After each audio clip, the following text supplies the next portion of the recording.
Hi, everyone. Welcome to the latest version, or the latest episode, I should say, of the Power Briefing. I'm here with Brad Greiner of Open Air Homes. Welcome, Brad. Thank you. Thank you for having me. Yeah, we're looking forward. I'm Howard Cleaver. I'm the Chief Commercial Officer of O3 Energy in Dallas, Texas. We're gonna have a little discussion today about sort of the intersection of energy, sustainability, and the real estate business. Brad was kind enough to make the time today to come on, and we thank you for that. Yeah, Uh, thank you for having me. yeah, let's just jump right in. Brad, can you take us back to the early days from your business experience? What inspired you to put your first home on Airbnb? And did you ever imagine it to grow into what it was today? Yeah, so at the time I was producing movies. I had a four-bedroom house in the Hollywood Hills, and we had an extra room open. I was actually not even living in the house full time, but I said to my roommates, I'm like, let's just Airbnb is brand new. Let's put this house or this room up for rent. We did that, and so we started to have renters come. We had a guy from Switzerland who had the same Bernese Mountain Dog as us from back home, and so we connected over that. But I think I learned pretty quickly that it wasn't really for me to host one person per time because all of a sudden this person with new energy comes into your life and you're in the kitchen kind of connecting. They're on vacation, they're traveling, they want to spend their time talking about life. For me, I was working and I had a lot going on. So Yeah. I found out I realized at that time it'd be better to put the whole home for rent on Airbnb. And so this was about 14 years ago. And we were one of the first people to put like a luxury home on Airbnb for rent. And so that's kind of how I got into it. It wasn't really a business at the time. It was just my own specific home. And Yeah. I think that the decision I made, which now looking back is kind of how the ethos of the business is when I left that house, I just left all the furniture, everything exactly as is. Italian interior designer kind of come in and like Nice. make it this Yeah. really cool place.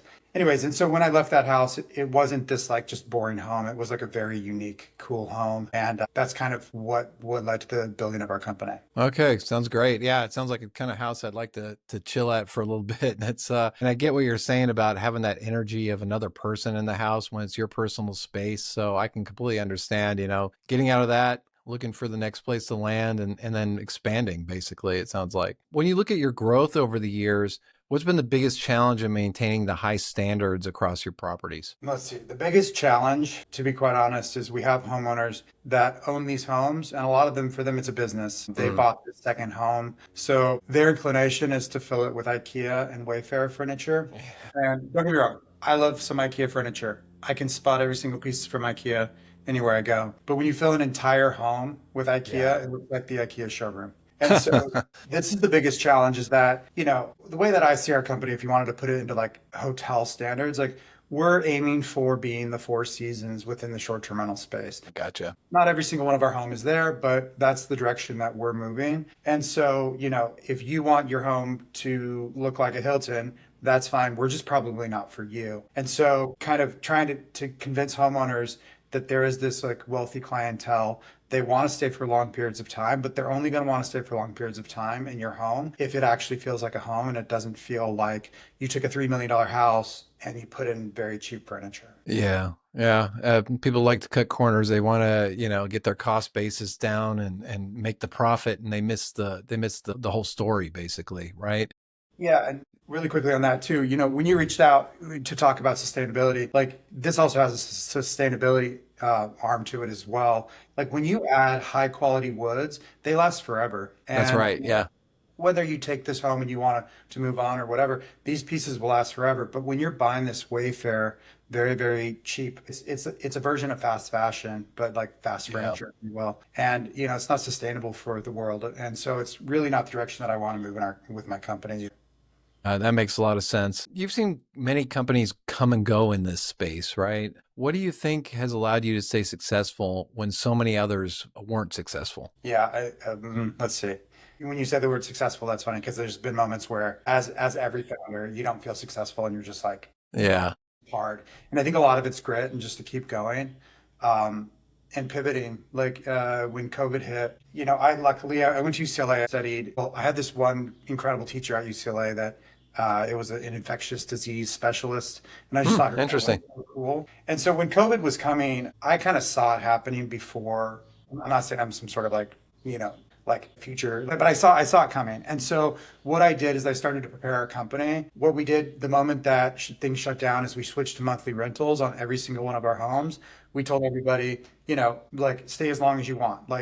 Yes, you're going to sign for a month here, but like if you need to stay for 3 months, 4 months, whatever you need to do. And that strategy, while everyone else was flailing, we had like near 100% occupancy in Oh, all of that's our. fantastic. Yeah. And so I think a lot of it's just like pivoting and just kind of staying abreast to like what's happening in the world. But yeah, I mean, I think that the reason in this industry a lot of people come and go is the startup cost to start a business like mine is very low. It's just convincing one homeowner that you can manage their home. But to actually do it well takes a serious team, and like, hospitality is a 24-hour business, Yeah. and do it really well all the time. And so I think that we're starting to see growth take off because we've just always committed to doing great work and making sure guests are happy.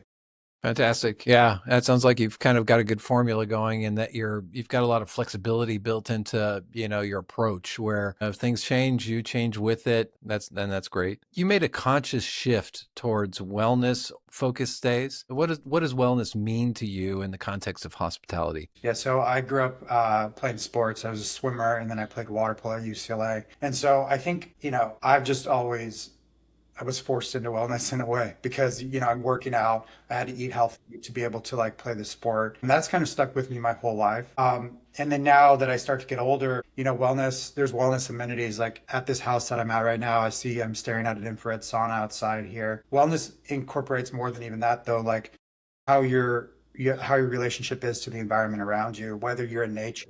Our home, or the name of my company, Open Air Homes, we want our homes to be indoor outdoor. I think having access to outdoor space, it's a privilege and a luxury, but that brings in a level of wellness as well. So I mean, I don't think that wellness is a trend or like something that's like here now and going to be gone tomorrow. It's something that we all should be striving for every day of our lives. And so it goes to everything: sleep, yoga mats inside the home, meditation areas. It's just something that how I live my life. And I think what I've learned is if you market your home and you put, let's just even say a ping pong table. Let's just say you don't even say a beer pong table, just a ping pong table. Kids are going to see that and they're going to be like, great, I want to rent that house and play beer pong. Where the way I see it is we're marketing our homes towards maybe a little bit more of an affluent crowd, people that care about wellness, whether that's all the amenities, including solar panels, EV chargers, stuff like that. We're catering to this wealthier clientele that do really that take wellness seriously. And what I've seen is it's just a better business because we're dealing with moms that are maybe having a glass of wine at night as opposed to kids playing beer pong and upsetting the entire community. You sound like you've been burned by the beer pong thing before. Well, also, Came I've up a like couple times. Well, I've also like friends have invited me to homes that they've rented, and then they're all sitting around playing beer pong. And I think to myself, I would hate to have these people staying in my home. And these Yeah. are my friends, Yeah. so I know what people do. Like I'm Yeah. not stupid. I just think that for the long term viability of this industry, Yeah. like we have to protect the communities. And there is a lot of people that are mad about rental properties. This is not Yeah, something that's that's going true. to go away. Yeah, yeah. How have guests responded to amenities like meditation spaces, saunas, and fitness areas? Have you seen a change in the kind of clients you attract? Yeah, I mean, it's hard to really know, right? Like if people are using our meditation stools or if they're not. I mean, but yeah, what I've seen change is that by starting to market our homes to a higher caliber of person, they're staying for longer periods of time. I think when we first spoke, we started in the short-term rental industry. We'll probably always have homes for rent short term, but we're really growing into this like monthly space. And so what I've found too is when you start to add amenities to your home that make people think that they could spend a lot of time there, you'll end up Yeah. booking buildings for a lot longer periods of time. So, like one stat for you is that our average length of stay at our company is 10 days. The industry is something like 4 days. So, people are staying for much longer periods of time in our homes because it feels like a home that you can actually live in as opposed to, where you come to just rest your head at night. Yeah. Yeah. It's not a hotel room. It's a home away from home, right? That's the goal.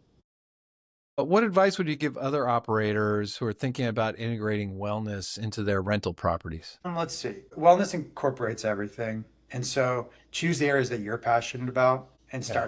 start there. But don't do something that doesn't feel that feels so far out. You're not doing wellness just because you heard it's trendy. Like figure Right. out Yeah. in your own life that you want to be a better person, whether in whatever area that is, and start there. And then, you'll just start to learn from there. There's so many podcasts out there that you can listen to That's true. that'll Yeah. teach you how to incorporate wellness. I mean, like trying to convince these homeowners to install these $3,000, infrared saunas, not every homeowner wants to do that. And so there's little ways to start doing that without kind of going full steam ahead. Gotcha. Gotcha. Yeah. Yeah. And it kind of depends on who you're trying to attract, right? And what your strategy is around your property ultimately, right? All your homes have solar panels, right? Is that correct? All the What homes that inspired, I own, sorry to cut you off, pardon me? all the homes I own have solar panels, Yeah. but I haven't been able to convince every single homeowner that we manage their properties to put solar panels on. Okay. Gotcha. Well, you need to get to work then. Partner with you. What inspired you to make renewable energy a priority in your business? Yeah, so let's see what year this was. Gosh, like maybe 15, 18 years ago. Uh-huh. I was considering moving to Minnesota to work in energy storage, and they had a vertical, is it a vertical or horizontal wind turbine that spun like this on the ground. Okay. I was going to go work for a company that was working on that stuff. I think that this has been my focus forever. In high school, I started this website called Pledge Electric, where I was trying to get people to pledge to drive an electric car. Oh, that's fantastic. Like so long ago. I was just kind of like a nerd into all these things. So, life takes you in different directions. But I think that it's one of the jobs that I see is like, how can I start to, have all of our homeowners install solar on their house, or like I'm saying with wellness, start to move in these directions. And Yeah. so it's a big focus of mine. Yeah, gotcha. So, just a side question, why didn't you get into the industry? You were about to, it sounds like, in Minnesota, but just life changed and took a different direction. Yeah, life change took a different direction. The company that I was going to go work for sort of fell apart. That's Offers tough. of Yeah. employment fell apart. But then I look back and I'm like, I'm a Southern California boy. I've been to Minnesota. I don't know if I could handle those winters. Yeah. You wouldn't have the indoor outdoor Airbnbs there, that's for sure. No, that's That experience. yeah. Yeah. So it is a passion of mine. I mean, I remember going to like an electric car event, even maybe before, like BYD, this car Yeah. company. They were retrofitting cars to put these batteries in the back of them, and it was just like, I was probably speaking to the founder standing there, like talking about how they're putting these batteries in the back of, other cars. So it's just incredible to see just how far the industry has moved since then. It's just always been something that I'm passionate about. Well, yeah, that's fantastic. When you think about energy efficiency in your properties, what are some practical steps you've taken to reduce consumption? Yeah, so LEDs throughout is like the easiest thing that I could think. Also high quality LEDs. There's some really bad ones, and I think the moment a homeowner goes, "Okay, I'm going to save some money and I'm going to install an LED," and they buy the cheapest one possible, and you're like, the color of this light is terrible. Yeah. Then you're not going to really you're going to think that these trade-offs are negative. And whereas like I work with this company Tala, and they make these beautiful bulbs, they're LED. So that's the easiest thing to start with. In our contracts with guests, we usually like cap out energy, and if they go above that, we charge them. And it's not really to try to nickel and dime people, but more to make them understand like, hey, Southern California, we're having a water issue, Yeah. water crisis here often, and just electricity in general. And so we do that. And then, weather stripping homes, the solar panels whenever possible. We're doing electric car chargers at a lot of our properties for our Oh, that's higher. cool. Yeah. Yeah. So, again, back to, I think that the biggest challenge always is the homeowner and their budget, and Yeah. pick and choosing my battles, I'll say. Yeah. Yeah, I gotcha. But on a personal level, your own homes, you do all these things, I'd imagine. Oh, yeah. Yeah. Yeah. Yeah. I love having solar panels. I love using like the solar pool heating panels. That'll save Oh, you yeah. money. Yeah. So yeah, we're definitely.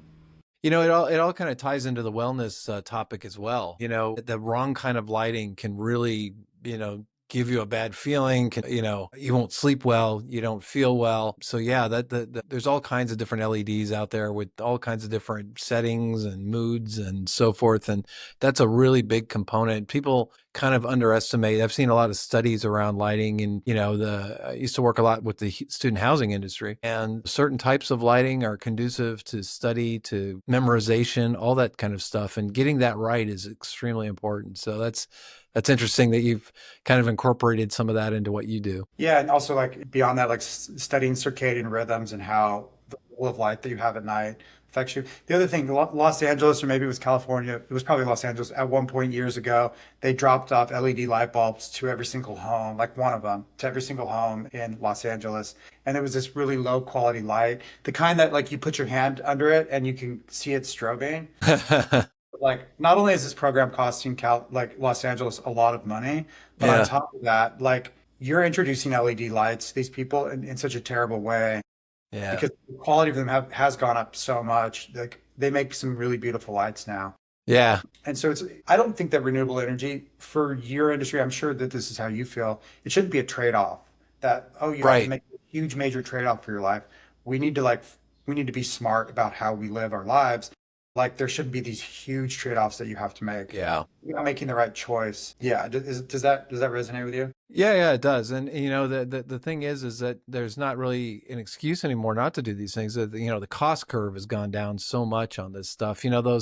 Those light bulbs that you were talking about were probably those bright white, just Yeah. interrogation light type things that strobe, like you said. And the development of these things over time has just been amazing. It's what you can get a quality light bulb, and the cost is just really, really Yeah. amazing now. Have you seen any financial benefits or operational advantages from using solar energy and other sustainable practices?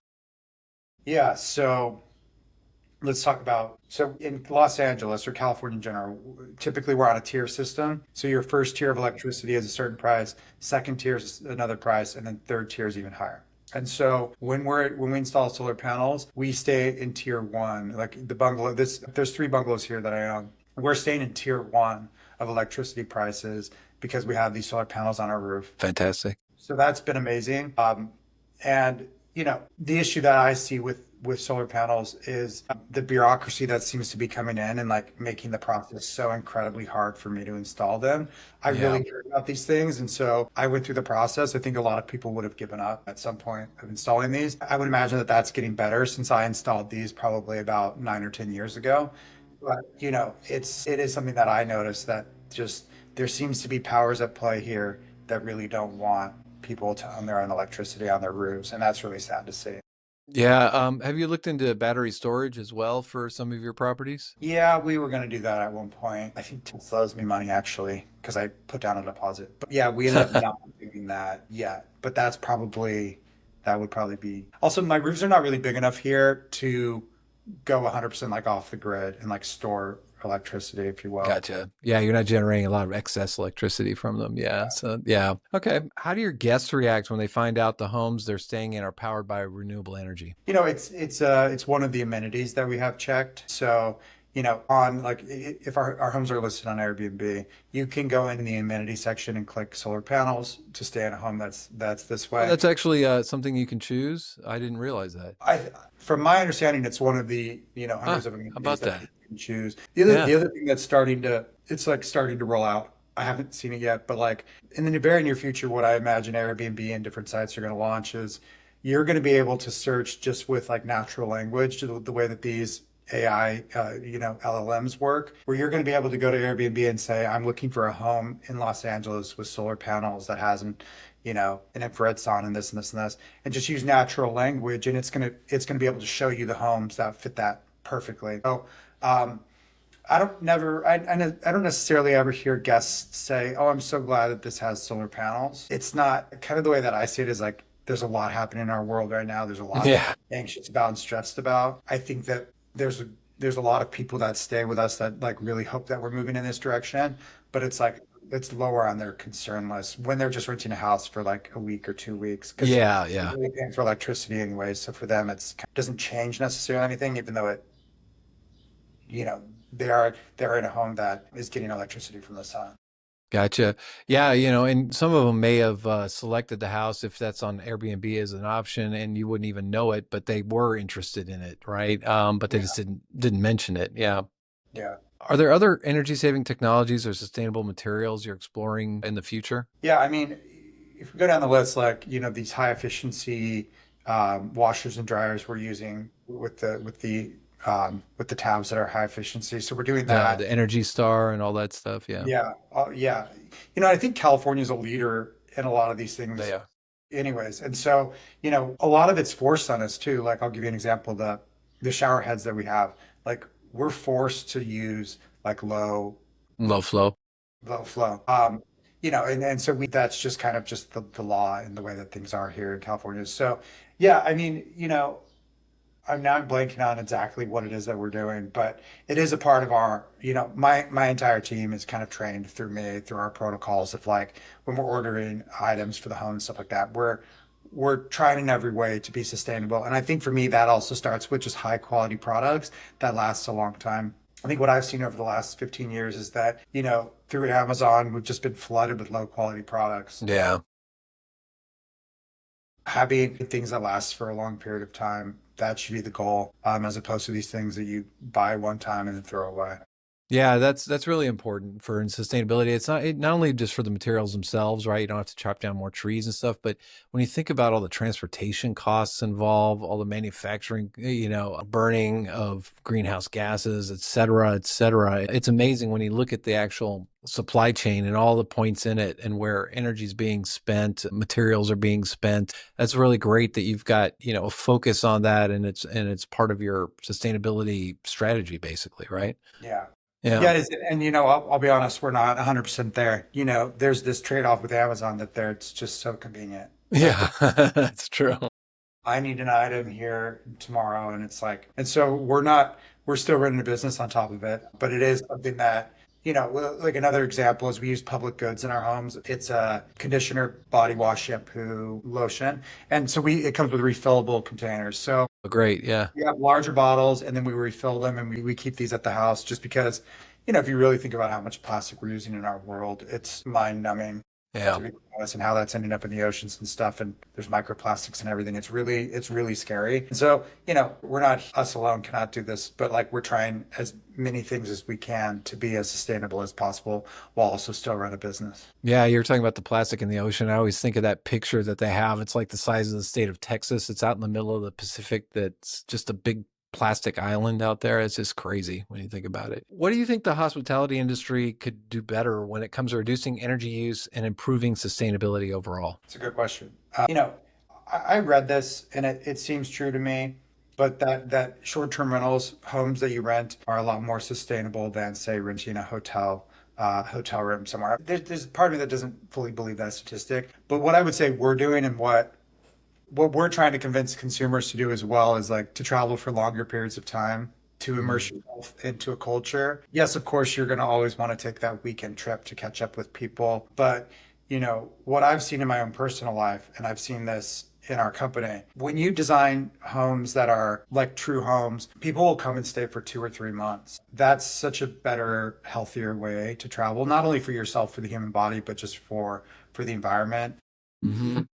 And a lot of our homes are in areas where you can walk and the walkability score is high. So, you could come rent this home and be walking to go get coffee, to go shopping, and really just feel like you're an actual local. And so that's one of the things that I think that short-term rentals can move towards. What was I listening to? I was on this informational thing earlier today, and I was saying that, like, our industry does need to move to longer stays. These Yeah. homes are very well equipped to do longer stays. My sense is you rent a hotel room if you're going to go somewhere for 1 or 2 days, but, like, if you're going to go somewhere for a longer period of time, home might be a better option. But I think that's what the short-term rental industry can do, is encourage longer stays, and Mhm. thinking through the lens of longer stays unlocks so much more opportunity to, like, really actually explore and learn about a place. And it's more sustainable than just Yeah, jumping that's great. every few days. Yeah, I'm of the same mind. I don't like to go to a place, a lot of people want to jump here and there. I like landing for a bit and understanding, what's around and, you're in a different place. You should experience different things and get to know the people there, get to know the types of businesses that are there, all that stuff, the culture. So that's great that you're focused on that. I really agree with that. Leading into that, my next question is, longer stays are becoming more popular. What do you think more guests? Why do you think more guests are seeking extended trips rather than short stays? Yeah, I'll tell a story and then I'll answer that question. So like my parents, like we're in the family house. We had a couple family houses growing up, but like in Orange County. And they were considering where they wanted to move. And they had like a long list now that all the kids were out of the home and they were like considering Atlanta and they were considering Northern California, Southern, like, Temecula, considering all these areas. And I told them, I Hmm. said, now that rental properties are so prevalent everywhere, just rent a house in Northern California and go stay for a month. Like stay for an Yeah. entire month. Go to Atlanta on this lake that you like, go stay for an entire month. Same, all the places that you think are high on your list, just go stay for an extended period of time because yes, you vacation there, but you don't really know if you like will fall in Yeah. love with the area. And so they started to do that. They took about 7 years to choose where they wanted to move to and ended up in like the best area for them and it was just the best opportunity. But so, the what I'm grateful that Airbnb did do is by growing so fast is it unlocked this idea that like your home is an asset and it can make you money. And not only that, but like now we can all travel for longer periods of time. We can experience different areas. Yeah. And that's really, I think, what I'm excited about as I grow my business is I meet a lot of homeowners that they don't even want guests staying for 3 nights in their home. They're like, we just want guests to stay for like 1 or 2 months. We're gonna go like we have a lot of homeowners that we work with that are like, I'm just gonna leave for Europe for the summer. Hmm. And I want you to rent my home out for 3 months. And then when we come back, it's here. And so they monetize it while they're away. Someone else gets to come in, spend money in our local economy and also, help pay the expenses on their home. So that's really what I'm excited about in terms of this unlock for not only homeowners, but also for guests that Yeah. you can live wherever you want for longer periods of time. If you own a home and you want to travel somewhere for a long period of time, you might have a high mortgage, you can have someone help pay for that mortgage as well. I think it's a win-win for everyone. And we're here in the middle just making sure that everyone's happy and has a good stay. Yeah, great. You've spent time working remotely in Europe while renting out your own homes. How's that influenced your understanding of what guests value most during a stay? Yeah. What guests value the most about where they stay is just a clean place, a clean, well-maintained home. Yeah, definitely. They want to walk in and they want it to be cleaned and well maintained. And then it was kind of getting taking a pause because, yeah, so what I did this summer, early this summer, is I opened my home, this home that I'm sitting in here, I opened it for rent for 2 months period of time. And I said to my team, I said, I'll go work from somewhere else. We'll take one rental. The guy ended up booking for 45 days, was going through a divorce, needed somewhere to stay. So he came in and rented here for 45 days while he was figuring out his life. And, it also opens up for me now. Someone's paying my mortgage so that I can go, Hmm. spend a little bit more money and have a little bit more money to do X, Y, and Z. And so, really, to answer your question, it's cleanliness and a well-maintained home. If you get those two things right, typically little issues come up with homes, but, those first two are the most important. Gotcha. Okay. From your perspective, how can short-term rentals contribute to more sustainable travel overall? Yeah, I think it goes back to kind of what we're saying, the same thing, the long term, longer Yeah. stay.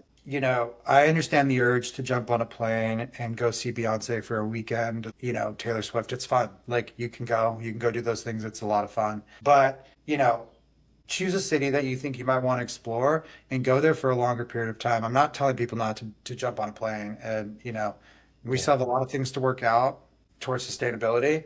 We're, this urge to travel and to like learn about other cultures will always be here. I just think you don't learn as much about them when you stay for a weekend and you come and you just, you learn a lot more when you actually kind of immerse yourself in a culture. Now also with our laptops and we're all kind of working from anywhere, this really does open this up for a lot of different people. So, choose a place that you think you want to explore. If your company will allow you to work for a month from a different place, it's a really good way of getting outside of your normal standard way of living, learn something about a different culture or a different community, and travel that way.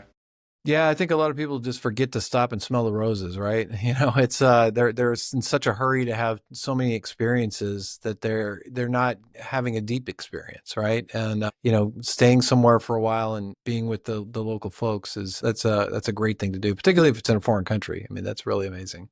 Yeah.